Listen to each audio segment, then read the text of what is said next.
피곤하실 텐데 도토 온가족기대 나오신 모든 분들께 진심으로 감사를 드립니다. 오랜만에 삼행시를 한번 해볼까요? 우리 권사회로 한번 해보도록 하겠습니다. 운을 한번 떼어보실까요? 네, 권위를 올바르게 사용할 줄 알고 참 맑은 명성을 지니고 있습니다. 네, 사랑스러우며 지혜가 있습니다. 회원 개개인이 일당백입니다. 우리 권사회를 위해서 많이 기도해 주시기를 바랍니다. 네, 오랜만에 하니까 이게 잘 안 맞죠? 자주 해야 될 것 같은데 아무튼 은혜로운 찬양 감사를 드리고요. 특별히 또 토요 온가족기도에 자녀들과 함께 나오신 분들 정말 축복합니다. 쉽지가 않은데 이 기도의 자리에, 말씀의 자리에 나온다는 것은 기독교 문화를 만드는 것이거든요. 여러분, 우리가 이슬람 라마단을 위해서 기도를 많이 하지만 여러분 라마단 때 한번 보십시오. 이 사람들은 딱 해가 뜰 때부터 해질 때까지 물 한 모금 마시지 않습니다. 뭐 축구 선수든 뭐 어떤 사람이든 간에 예의 없이 다 지키죠. 아이들도 지킵니다. 여러분, 그런 문화 속에서 자란 사람들이 종교를 바꾼다? 그런 말이 있더라고요. 이슬람 무슬림들이 이 종교를 바꾼다는 것은 인종의 색깔을 바꾸는 거하고 똑같을 정도로 불가능하다고. 우리 기독교에서 자녀를 위한 문화는 뭐가 있습니까? 여러분, 만약에 사순절 기간 동안 너 물 한 모금 마시지 마, 그럼 난리가 나겠죠. 종교적 학대라고 들고 일어날 것입니다. 사순절 기간 동안 묵상을 해야 되고 성경을 읽으라 그러면 요즘 시대는 법으로 따져버리면 이게 또 종교적인 강요에 해당될 수 있겠죠. 우리 자녀들에게 지금 불려주고 싶은 기독교 문화는 여러분 뭐가 있겠습니까? 성탄절 문화가 있나요? 부활절 문화가 있을까요? 기도의 문화가 있습니까? 어느 것 하나도 모양은 있지만 그 안에 생명력을 담아서 끌고 가는 것은 너무나 우리가 힘이 약하다는 것을 느끼게 됩니다. 그래도 이 토요 온가족기도를 기억하고 또 자녀들과 함께 나오신 분들 좀 하나님께서 모든 가정들마다 큰 은혜 주시고 또 응답 주시기를 소망합니다. 오늘 토요 온가족기도를 위해서 준비를 해봤는데 두 가지 문제를 한번 내보려고 합니다. 우리 권사회 분들이 한번 해볼까요? OX 문제입니다. 좀 어려운 문제인데, 자, 구약 성경에서 눈물이라는 단어가 제일 처음 나오는 곳은 창세기가 맞다. 자, 맞으면 O, 틀리면 X를 하십시오. 자, 5초를 드리겠습니다. 잘 생각해 보십시오. 구약 성경에서 눈물이라는 단어가 제일 처음 나오는 곳은 창세기가 맞다. 자, O일까요? X일까요? 자, 하나, 둘, 셋 하면 손을 들어서 펴주시기 바랍니다. 하나, 둘, 셋. 자, 우리 나머지 성도님들 O입니까? X입니까? 정답은 땡입니다. X입니다. 저도 찾아봤더니 눈물은 여러분 창세기에 나오지 않습니다. 어디에 나올까요? 엘리사 선지자하고 관련된 11기하에 나옵니다. 집에 가서 한번 찾아보시기를 바라고요. 자, 두 번째 문제는 우리 성도님들께 드리겠습니다. 이건 너무 쉬워서 바로 맞추셔야 되는데, 자, 하나님께서 내 눈물을 보았다라고 처음 말씀해 주신 사람은 히스기야 왕이 맞다. 한 번 더 읽어드리겠습니다. 하나님께서 야, 내가 너의 눈물을 보았다라고 처음 말씀해 주신 사람, 그 사람은 히스기야 왕이다. 자, 이게 맞다고 생각하신 분들은 O, 틀리다라고 생각하신 분은 X로 한번 펴주시기 바랍니다. 자, 하나, 둘, 셋. U가 맞을까요? 기회를 한번 다시 드리도록 하겠습니다. 자, 한 번 더 신중하게 생각하시고, 자, 하나, 둘, 셋. 정답은 심리전에 틀리셨습니다. O가 맞습니다. 히스기야 왕이 하나님이 내 눈물을 보았다라고 처음 말씀해 주신 사람입니다. 자, 마지막 세 번째 문제는 옆에 사람을 보시고, 이분은 하나님이 사랑하시는 사람이다. 맞습니까? 틀립니까? 여기에 X를 하신 분들은 저를 찾아오시기 바랍니다. 마음이 안 좋으신 분들인데, 옆에 분들은 하나님이 사랑하신 사람이 맞지요. 그럼 우리도 어떻게 해야 되죠? 사랑해야 되죠. 한번 고백해 볼까요? 뜨겁게 사랑하겠습니다. 해볼까요? 시작. 뜨겁게 사랑하겠습니다. 여러분, 하나님이 사랑하시는 사람인데 우리도 어떻게 해야 되죠? 뜨겁게 사랑해야 됩니다. 오늘은 제가 이제 잘파 세대에 대해서 한번 얘기를 좀 들으려고 하는데요.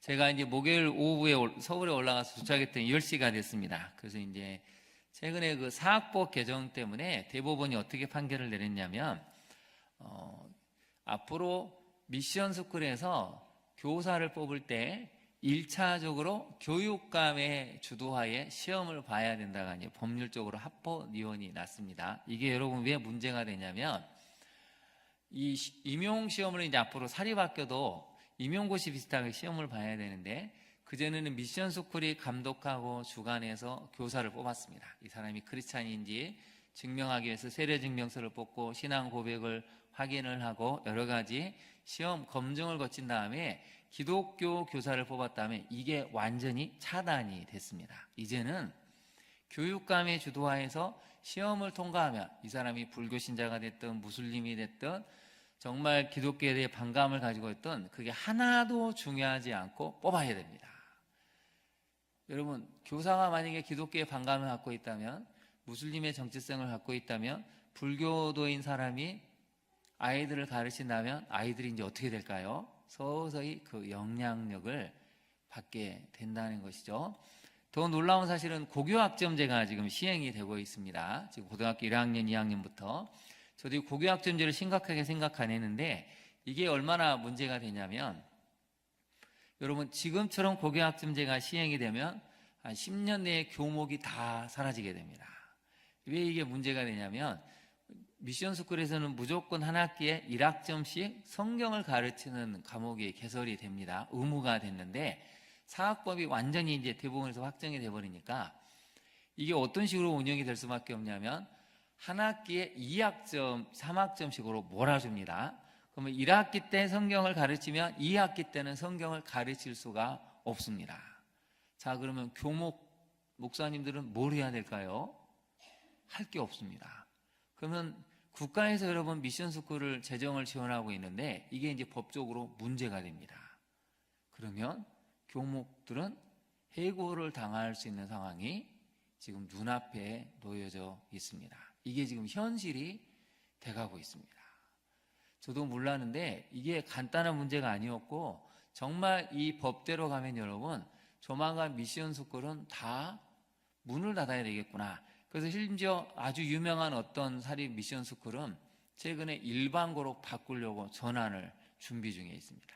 왜냐하면 미션 스쿨의 정체성을 유지하기가 어려운 상황이 왔거든요. 그래서 우리가 잘 아는 너무나 유명한 미션 스쿨 어디라고 말씀드릴 수 없지만 몇 개 학교가 이미 지금 일반고에 전환을 준비해서 빠르면 내후년에는 미션 스쿨이 사라지게 됩니다. 여러분, 이게 우리나라에서 실제로 법으로 지금 이루어지고 있는 일입니다. 제가 이제 그 중에 오랫동안 제가 처음 교육준사 했을 때 만났던 목사님을 무려 40년 만에 만났습니다. 이게 참 놀라운 일이죠. 여러분 별로 안 노시는군요. 안 놀라시는데, 제가 97년도에 교육준사 가서 그때 전임으로 계셨던 목사님을 그만두고 무려 40년 만에 만났습니다. 이분이 교목을 하고 계시는데 제가 물어봤죠. 힘들지 않으세요? 그랬더니 너무 힘들답니다.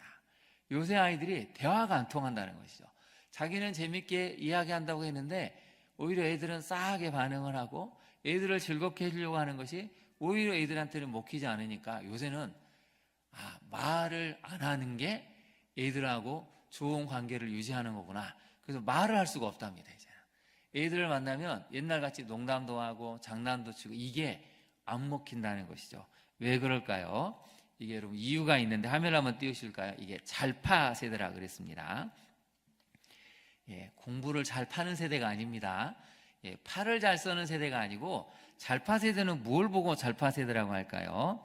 이게 이제 두 가지가 합쳐진 단어인데 Z세대와 알파 세대를 합쳐서 잘파 세대라고 합니다. Z세대는 1990년대 중반에서 2010년대 초반에 출생한 10대 후반에서 20대 세대를 이야기하고, 알파 세대는 뭐냐면 2010년 이후에 출생한 세대입니다. 지금 중고등학교를 다니는 아이들을 보고 언론에서는 잘파 세대라고 하는데 한번 같이 따라해 볼까요? 잘파 세대. 여러분 이것만 알고 있어도 우리가 신세대를 이해하는 데 굉장히 도움이 됩니다. 근데 이 잘파 세대는 몇 가지 특징이 있는데, 첫 번째는 태어날 때부터 스마트폰이 있었습니다. 아이 애들은 태어날 때부터 스마트폰을 유지를 하죠. 그래서 옛날에 설교 시간에도 말씀드렸지만 아빠 엄마를 말하기 전에 애들이 뭐부터 말한다고요? 헤이 구글부터 먼저 말하는 게, 여러분 회의에서 실제로 화제가 된 적이 있습니다. 아빠 엄마 전에 하도 아빠 엄마가 헤이 구글로 막 물어보니까 애가 어느 순간 헤이 구글부터 발음을 했다는 것이죠. 태어날 때부터 스마트폰을 가지고 있죠. 그래서 온라인 오프라인의 경계가 무의미해졌습니다. 스마트폰에서 친구들과 대화를 하고요, 메타버스에서 친구를 만납니다. 유행보다는 나만의 가치를 추구하는 개인 맞춤형 소비를 갖고 있죠. 또 하나는 미래 소비의 이제 주축입니다. 그리고 사회적 이슈에 따라 왔다 갔다 하는 게 아니고 가치가 분명하게 보이면 지갑을 여는 세대죠. 여러분도 잘 보시겠지만 쇼폼을 너무나 잘 보는 그런 세대입니다. 저도 이번에 이제 지하철 타면서 에스게텔레를 탔는데 무심코 앞에 청년이 핸드폰을 이렇게 들고 있어도 안 볼 수가 없었잖아요. 이렇게 뭘 보나 잠깐 봤더니 쇼폼을 계속, 여러분 그 에스컬레이터 내려간 20, 30초 동안 계속 쇼폼을 이렇게 잠깐 보고 내리고 잠깐 보고 내리고 있더라고요. 그래서 요즘 세대는 정말 쇼폼을 보는 세대구나. 이 잘파 세대를 여러분 어떻게 양육해야 되겠습니까? 중고등부 학생을, 또 우리 초등부 자녀를 둔 부모님들 고민해 보셔야 됩니다. 손자 손녀를 둔 우리 어르신들도 고민해 보셔야 됩니다. 지금 아이들이 어떻게 커갈까를 고민해 봐야 되는데요. 근데 지난주에 아주 놀라운 소식이 하나 있었죠. 화면을 한번 보실까요? 정부에서 드디어 도저히 안 되겠다 싶어서 강력한 정책을 했는데요. AI 발권 시스템 등을 구축해서 10대 자살률을 낮추겠다고 했습니다. 여러분, 불행한 일이요, 10대 자살자가 9년, 10년 만에 45%가 증가했습니다. 우리나라에서 10년도 안 된 사이에 여러분, 청소년 자살률이 무려 45%가 증가했습니다. 여러분, 이 중에는 초등학생도 있습니다. 이게 현실적으로 지금 국가가 비상을 건 상태입니다. 어떻게 해야 될까? 왜 우리 아이들은 행복하지 않을까요? 왜 우리 아이들은 이렇게 자살을 생각하고 실제로 향하고 점점 이 숫자가 늘어나고 있을까요? 부모들도 아이를 행복하게 하기 위해서 몸부림치고 있는데, 학교에서도 노력을 하는데, 교회에서조차도 노력을 하는데, 이번에 강의에서 그 강의하시는 강사 목사님이, 교수님이 그걸 물어보시더라고요. 그 중에 교회 다니는 애들은 없었을까요? 그 중에 교회 다니는 성도들은 없었을까요? 그 질문이 여러분 참 무거운 질문으로 다가왔습니다. 여러분, 우리나라가 우리 다음 세대 청소년들 정신건강이 초등학교, 중학교, 고등학교 청년들이 위험수위에 도달하고 있다는 것이죠. 그 중에 많은 게 있겠지만 최근에 여러분 혹시 그걸 보셨는지 모르겠습니다. 넷플릭스에서 굉장히 뜨고 있는 드라마가 하나가 있죠. 화면을 한번 보실까요? 이게 참교육입니다. 보신 분 계십니까? 한번 보셨으면 좋겠는데, 언론에서 이제 이게 엄청 호응을 하면서도 너무 이 교육 방식이 문제가 있다, 이제 이게 반감도 많이 있긴 한데, 뭐냐면 우리나라에서 일어나고 있는 모든 학폭, 왕따 문제, 청소년 자살 문제, 학부모 갑질, 성폭력의 문제를 아주 적나라하게 다뤘습니다. 혹시 시간이 되시면 네이버에 가서 웹툰 1화만 한번 보시면 우리나라 여러분 학폭이 얼마나 무섭게 진행되고 있는지를 아실 텐데요. 여기서 이제 교권보호국이 등장을 합니다. 그래서 교권보호국이 도저히 학교에서 해결할 수 없는 문제를 교권보호국인 이 사람들이 등장해서 학폭을 수행하는 가해자들을 처벌을 하고 학부모들을 교육을 하고, 이런 이제 드라마인데요. 찬반 논쟁이 뜨겁지만 공통된 의견 하나가 있습니다. 이렇게 진작 했어야 된다. 이렇게 방치되도록 왜 교육이 무너지고 있었는가? 왜 교사와 어른들이 잘못 가고 있는 이런 가해자들을 올바로 훈육하지 못하는가? 훈육 방식에는 문제가 있지만 결말에 대해서는 많은 분들이 환호를 하고 있죠. 그래서 전 세계에서 지금 굉장히 인기를 얻고 있는 드라마인데, 여러분 한 번쯤 시간이 되시면 유튜브에 잠깐 요약본이 있으니까 한번 보십시오. 얼마나 우리나라 학교가 심각하게 무너지고 있는지 이 창교육이 정확하게 보여주고 있습니다. 근데 그 전에 왜 그러면 가해자 아이들은 이렇게 됐을까요? 제가 이번에 서울 올라가서 놀랍게도 딱 2가지 케이스를 봤는데 이게 참 이해가 될 듯 안 될 듯 합니다. 제가 이제 아침을 간단히 먹고 이렇게 가고 있는데 어떤 부모하고 얘를 만나냐면 저쪽 구석에서 엄마가 이제 유치원복을 입고 있는 자기 아들을 막 혼내고 있었습니다. 네가 지금 이러면 안 돼? 얘가 주눅이 들어가지고 고개를 숙이고 있더라고요. 계속 사람들이 지나가면서 쳐다보는데 엄마는 화가 나 있습니다. 막 얘 가방을 안고 막 얘한테 야단을 치고 손가락질하고 막 그러니까 애가 주눅이 들어가지고 고개를 숙이고 있더라고요. 대충 이해가 됐습니다. 얘가 엄마 말을 안 들었구나. 가기 싫다고 했구나. 얘가 뭔가 짜증이 났구나. 엄마도 지금 바빠서 빨리 가야 되는데 얘가 이러고 있으니 엄마도 속이 터졌겠구나. 참 마음이 안 좋았습니다. 그리고 이제 길을 건너서 이렇게 가고 있는데 또한 엄마와 아들을 만났습니다. 근데 이 엄마와 아들은 또 완전히 다릅니다. 엄마 아들이 뭐라고 했냐면 춤을 추고 있습니다. 엄마와 아들이 막 손뼉을 치고 막 팔짱을 끼면서 한 바퀴 돌고 2바퀴 돌더니 막 너무 좋아가지고 막 하이팝을 하다가 버스가 왔습니다. 그때 여러분 이 아들이 어떻게 간지 아십니까?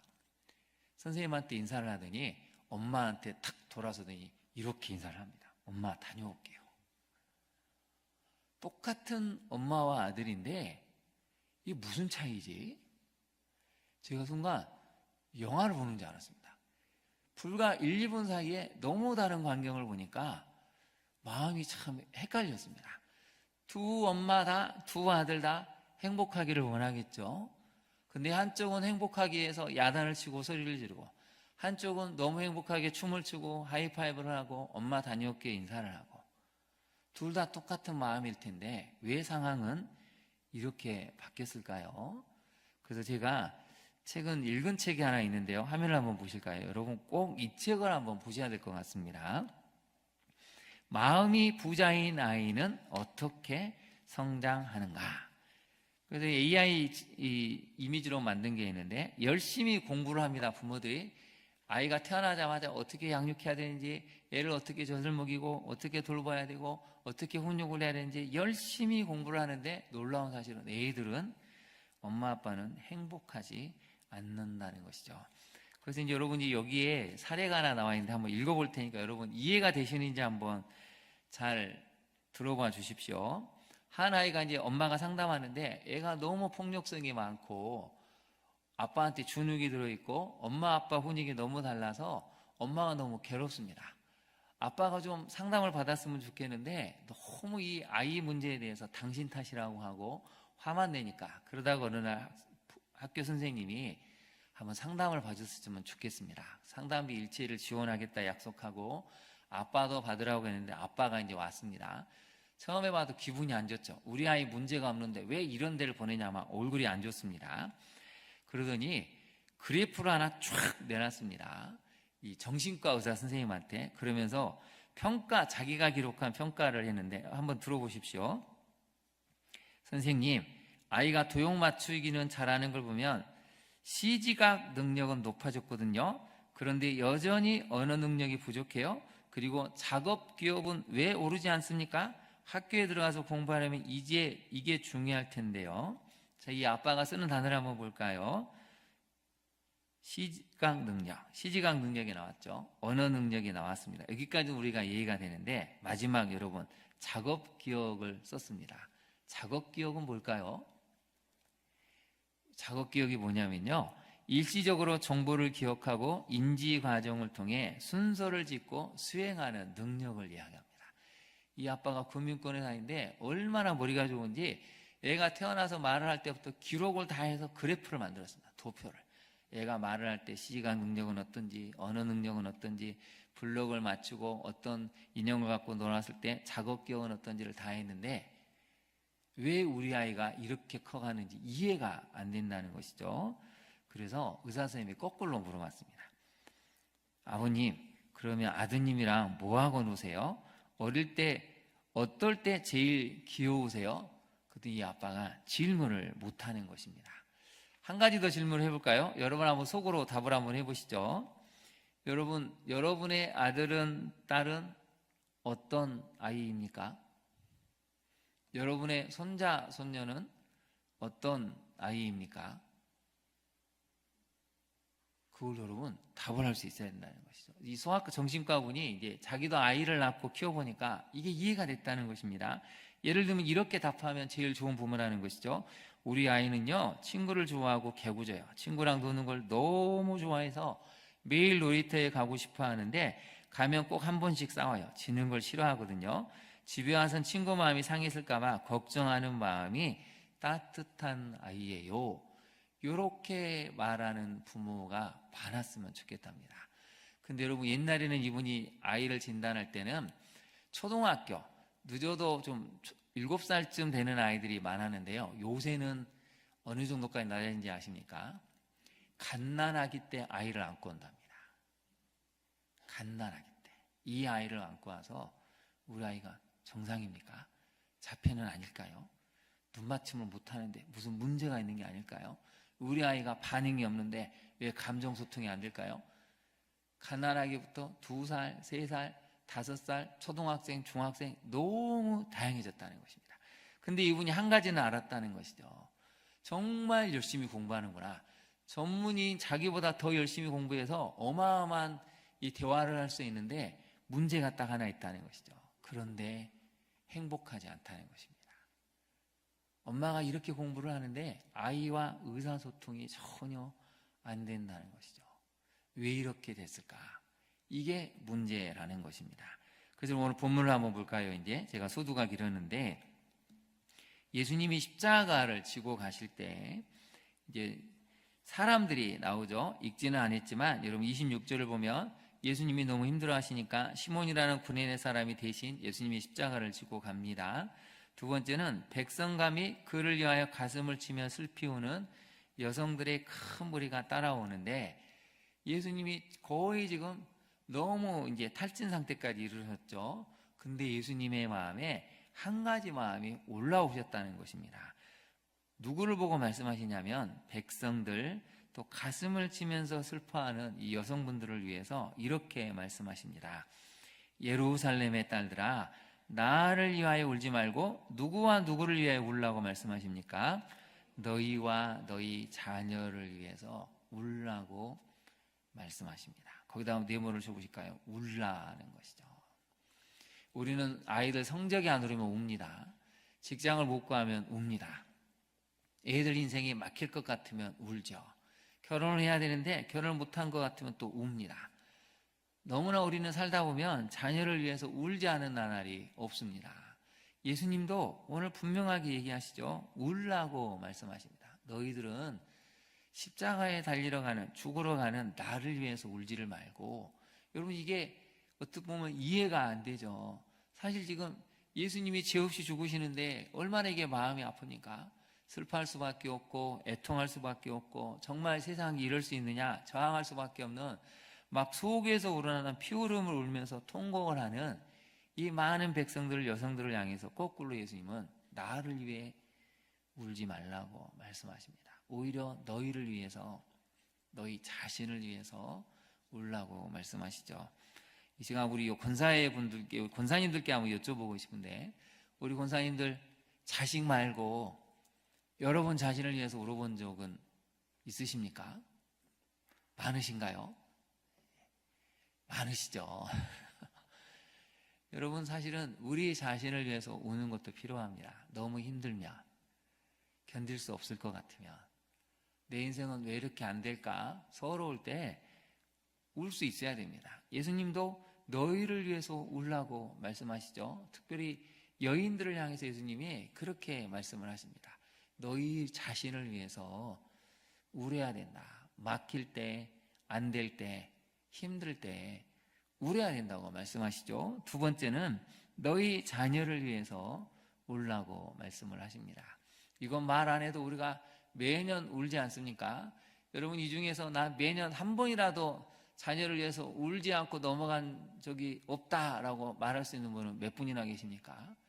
1년에 꼭 한두 번은 자식을 위해서 울 수밖에 없습니다. 기뻐서 울기도 하지만 슬퍼서 너무 한이 맺혀서 원통해서 정말 기가 막혀서 울 때도 너무 많죠. 예수님이 그렇게 우리 인생이 고달프다는 것을 알고 계십니다. 근데 왜 울라고 말씀을 하실까요? 여러분 29절을 한번 보겠습니다. 이건 두 가지 의미가 있는데, 보라 날이 이르면, 거기다 밑줄을 그어보실까요? 날이 이르면. 날이 이를 때가 있는데, 그때는 어떨 때냐면 잉태하지 못하는 여인, 해산하지 못하는 여인, 먹이지 못한 젖이 있는 그 여인들은 복이 있다는 것입니다. 무슨 얘기입니까? 마지막 심판의 날이 오면, 예루살렘이 멸망할 70년을 얘기하기도 하시고, 마지막에는 마지막 심판의 때를 상징적으로 말씀하시기도 하지만, 그때는 너무 심판이 무섭기 때문에 오히려 오늘 본문처럼 차라리 잉태하지 못하고 해산하지 못하고 젖을 먹이지 못한 사람이 복이 있을 만큼, 그 마지막 심판의 날은 너무 무섭기 때문에 오히려 지금 너희와 너희 자녀를 위해서 우는 것이 맞다는 것이죠. 두 번째 의미가 있습니다. 그날이 이르면, 날이 이르면 무슨 의미가 또 있을까요? 지금처럼 너무 각박한 세상, 정말 우리 아이들이 정신적으로 무너져서 10년 새 45% 자살자가 늘어날 만큼 우리 자녀들의 마음이, 정신이 무너지는 이 날이 오면 너희들은 너희와 너희 자녀를 위해서 울 수밖에 없는 날이 오게 될 것이다 라고 말씀하시는 것이죠. 그처럼 우리가 오늘 예수님의 말씀을 보면 세 가지를 알아야 되는데요. 화면을 한번 보실까요? 오늘 세 가지 메시지를 정리를 해보겠습니다. 첫 번째는 알다라는 것이죠. 여러분의 자녀, 손자, 손녀를 얼마만큼 알고 있으십니까? 우리 아이에 대해서 얼마만큼 알고 있을까요? 최근에 우리 자녀의 고민이 무엇인지, 우리 자녀의 꿈이 무엇인지, 우리 자녀는 어떻게 살고 싶으신지 여러분 알고 있으십니까? 우리 예수님은 그걸 아셨다는 것이죠. 그래서 울라고 말씀하십니다. 얼마나 너희들 인생이 힘드냐. 그러니 너희 자신을 위해서 울 줄 알아야 되고, 너희 자녀를 위해서 울 수 있어야 한다고 분명하게 말씀하고 계십니다. 제가 이 책에서도 소개했지만, 많은 찾아오는 환자 부모들이 아이가 어떤 아이요? 물으면 대답을 못합니다. 정말 우리 아이를 사랑스러운 눈으로 바라보지 못하고 항상 평가 척도만 보니까, 이 아이가 이러이러해야 되는데 여기에 못 맞추면 수시로 체크하고 체크리스트가 수십 가지가 넘는데, 정말 중요한 우리 아이의 마음, 우리 아이가 뭘 원하는지는 잘 알지 못한다는 것이죠. 여러분, 무엇보다도 여러분 자신을 잘 알고 있으십니까? 여러분 마음이 지금 어떤지, 하나님 안에서 내가 해결하지 못한 문제, 왜 이 문제를 해결하지 못하는지 여러분을 알아야 한다는 것이죠. 잘 알면 그때부터 우리는 해결할 수 있습니다. 아, 내가 이 문제에 막혀 있구나, 이것 때문에 우리 자녀가 힘들어하는구나 알면 하나님께 나와 기도하고 말씀을 통해서 응답을 받을 수가 있는 것이죠. 두 번째는 뭐냐면, 그래서 우리는 울 수 있어야 한다는 것입니다. 오늘 예수님도 이야기하지 않습니까? 너희와 너희 자녀를 위해서 울 수 있어야 된다고. 여러분, 울 때 우리 마음에 치유가 일어나고, 울 때 사실 하나님의 마음을 경험하게 됩니다. 나보다 더 아파하시는 하나님의 마음, 나보다 더 내 자녀를 위해 아파하시고 눈물을 흘리시는 그 하나님의 마음이 어느 순간 공감이 되면서, 아, 하나님도 이렇게 아파하시는구나. 그러면 우리는 일어설 수 있다는 것이죠. 마지막에는 어떻게 될까요? 그러면 우리는 살릴 수 있다는 것입니다. 예수님이 여러분 왜 이 말씀을 들려줬겠습니까? 왜 너희와 너희 자녀를 울라고 말씀하셨을까요? 그런 날이 올 텐데, 그러나 그날을 오기만 바라보지 말고 살릴 수 있어야 한다는 것입니다. 너희가 살아야 되고 너희 자녀가 살아야 되는데, 그러려면 말씀을 붙들고 기도하는 가운데 살려낼 수 있는 힘을 가지라고 오늘 성경은 예수님의 이 마음을 통해서 우리에게 들려주고 있는 것입니다. 그래서 여러분, 이 부분을 같이 한번 읽어볼까요? 우리 28절 말씀을 다시 한번 읽어보겠습니다. 시작. 예수께서 돌이켜 그들을 향하여 이르시되, 예루살렘의 딸들아, 너희와 너희 자녀를 위하여 울라. 한번 저를 따라해 볼까요? 나와 나의 자녀를 위하여 울겠습니다. 여러분, 이것이 하나님이 우리에게 바라시는 마음입니다. 어떤 분은 속으로 그럴 수도 있죠. 목사님, 이제까지 울었는데 또 울어야 됩니까? 그게 아니고 성경적으로 우리가 말씀을 통해 살펴보고 울 수 있어야 한다는 것입니다. 오늘 세 가지를 잘 기억하십시오. 나와 우리 자녀를 잘 알아야 되고, 그래서 하나님의 마음을 가지고 울 수 있어야 되고, 마지막으로는 그렇기 때문에 여러분 살려내야 됩니다.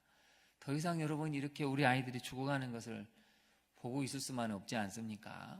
이렇게 척박한 학교 환경, 누구도 마음을 나눌 수 없는 친구가 사라져가는 세상에서 성적으로 외모로 평가받고 학폭에 시달리는 우리 아이들을 살려내야 되지 않겠습니까? 거기는 그 출발은 여러분 우는 데서부터 시작합니다. 정말 관심을 가지면 애통하게 되고 애통함으로 울게 되고, 그래서 하나님의 나라와 의를 구하면서 살릴 수 있는 역사를 만들게 된다는 것이죠. 오늘 이 말씀을 통해서 우리와 우리 자녀를 위하여 울고 다시 한번 새 역사를 만들어가는 우리 광양중앙교회와 성도님들 될 수 있기를 간절히 축원합니다. 우리 시간 같이 찬양하기를 원하는데요. 그 사랑 얼마나라는 찬양입니다.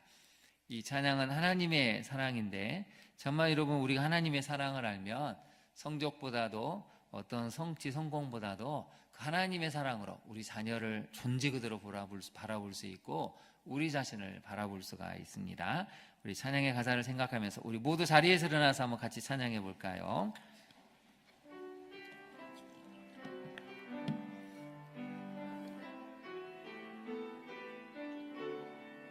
다 표현 못해도 나 표현하리라.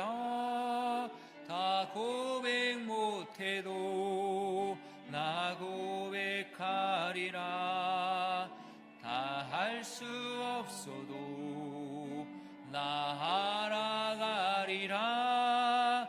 다 닮지 못해도 나 닮아가리라. 다 표현 못해도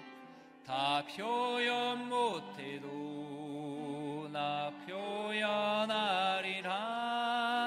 다 고백 못해도 나 고백하리라. 다 할 수 없어도 나 알아가리라.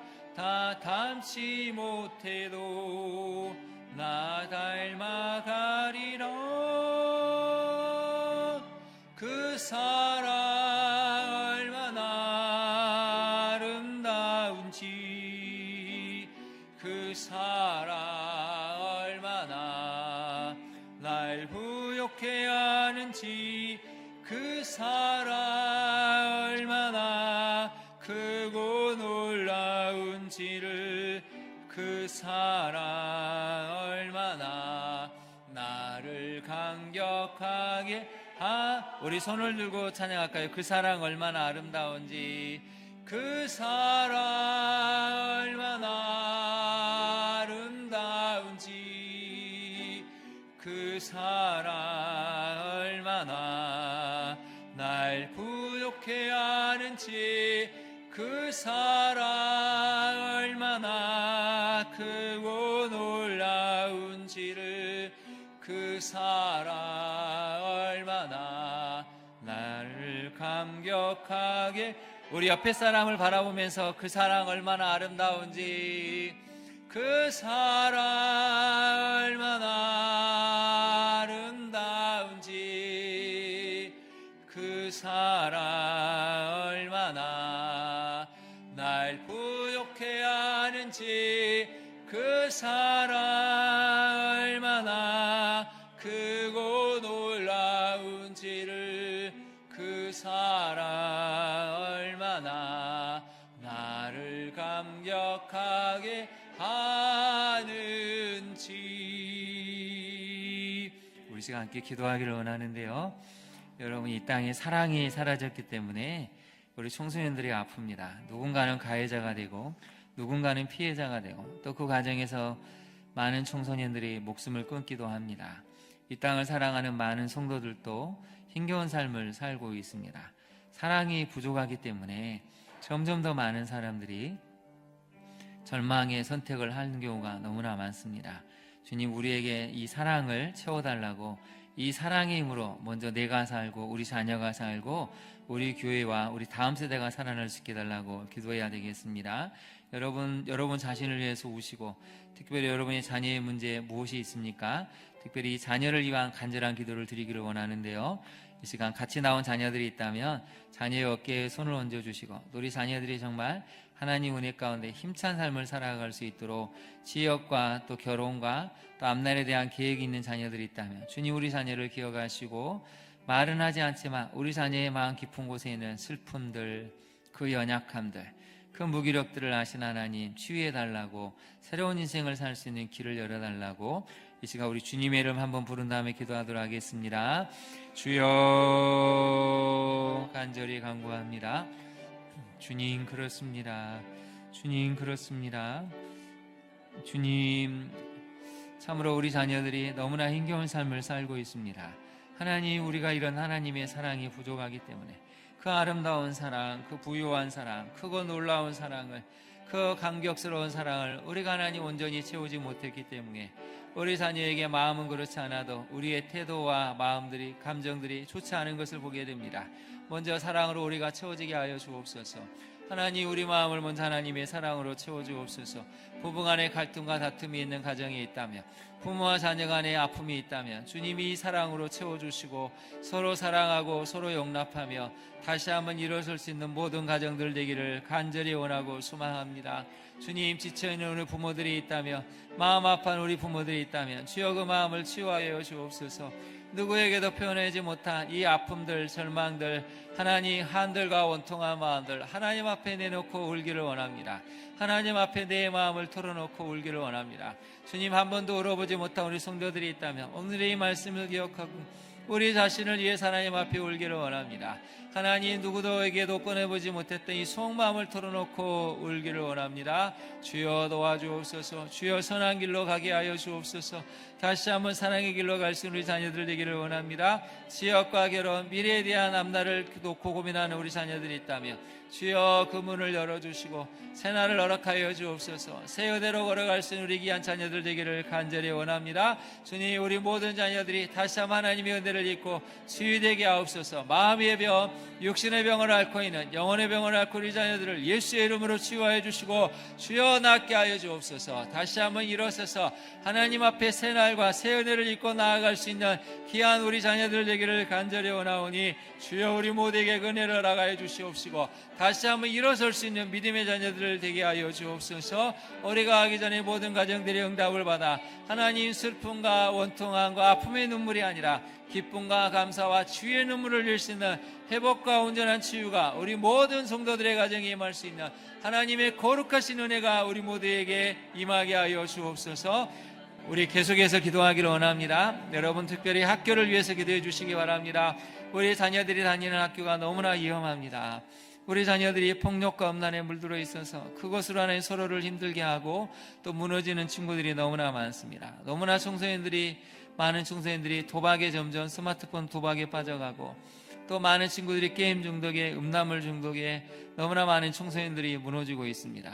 특별히 미션 스쿨들이 살아날 수 있도록 이 땅의 기독교사들이 정말 학교에서 충실된 사명을 감당해서 단 한 명도 맡겨진 아이들이 외롭지 않고 슬프지 않고 친구가 없지 않고 정말 이 기독교사들을 통해서, 하나님을 믿는 교사들을 통해서 모든 학급들이 살아나는 역사가 있을 수 있도록 아이들 존재 자체로 존중을 받는 기독교사를 통해서 이 땅의 모든 학교가 변화하게 해달라고, 특별히 여러분의 자녀들이 다니는 학교와 선생님들을 위해서, 손자 손녀들이 다니는 어린이집과 유치원, 또 우리 학교들을 위해서 우리 다시 한번 주님의 이름을 크게 부른 다음에 기도하도록 하겠습니다.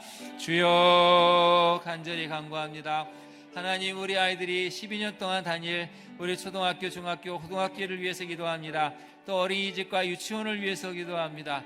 거의 20년 가까이 하나님 다니는 이 어린이집, 유치원, 초중고를 통해서 하나님 좋은 기독교사들을 통해서 아름다운 만남이 이루어지기를 원합니다.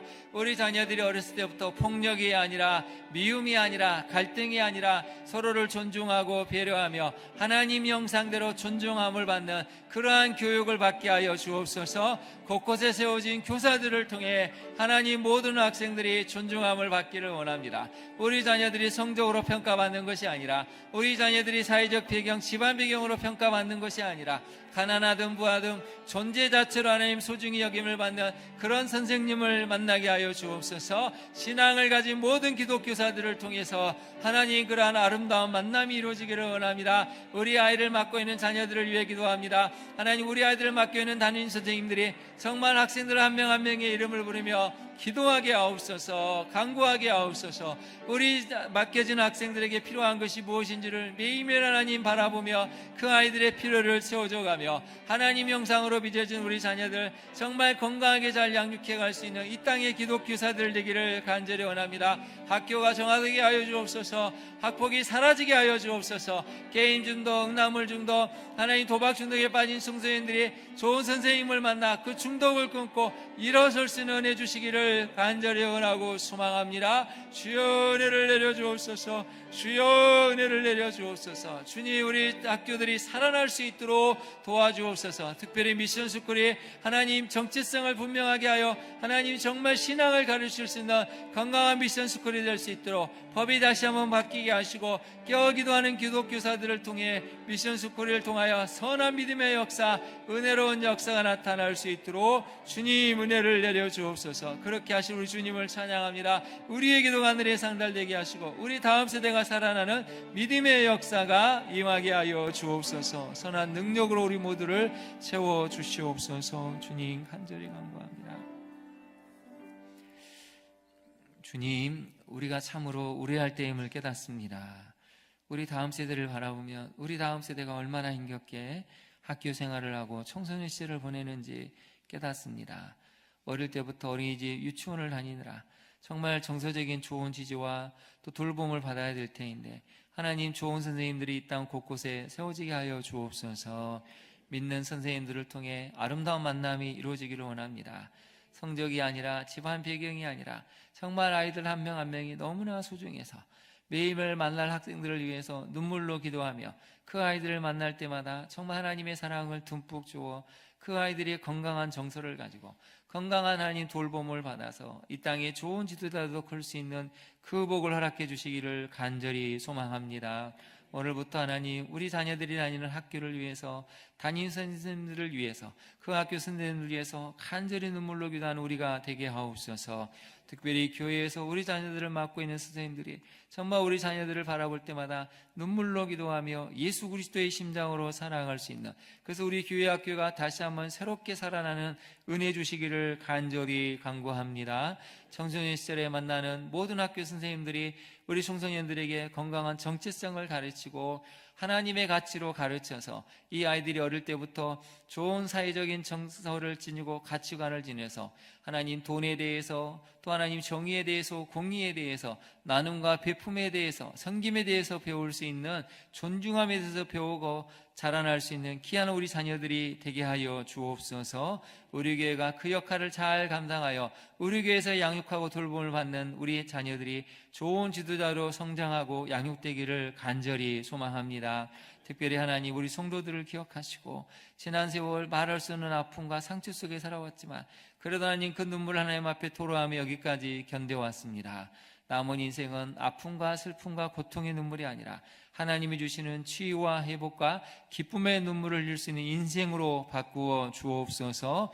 그래서 우리의 눈물이 모든 사람들을 살려내고 모든 사람에게 하나님의 살아계심을 드러낼 수 있는 기적의 눈물이 될 수 있도록 우리의 남은 인생을 책임져 주시옵소서. 우리 자녀들도 건강함으로 풍성한 삶으로 인도해 주시기를 간절히 소망하며, 이제는 우리 주 예수 그리스도의 은혜와 아버지 하나님의 사랑하심과 성령 하나님의 교통케 하심의 역사가 오늘 주신 말씀을 기억하고 우리 자신과 우리 자녀를 위하여 눈물을 흘릴 때 그 기도가 하나님 앞에 상달되어 다시 한번 이 땅이 새롭게 회복되는 우리 자녀가 살아나는 은혜의 역사를 경험하기를 소망하고 바라는 우리 모든 성도님들과 사랑하는 자녀들 인생 위에 영원토록 함께 있기를 간절히 축원하옵나이다. 아멘.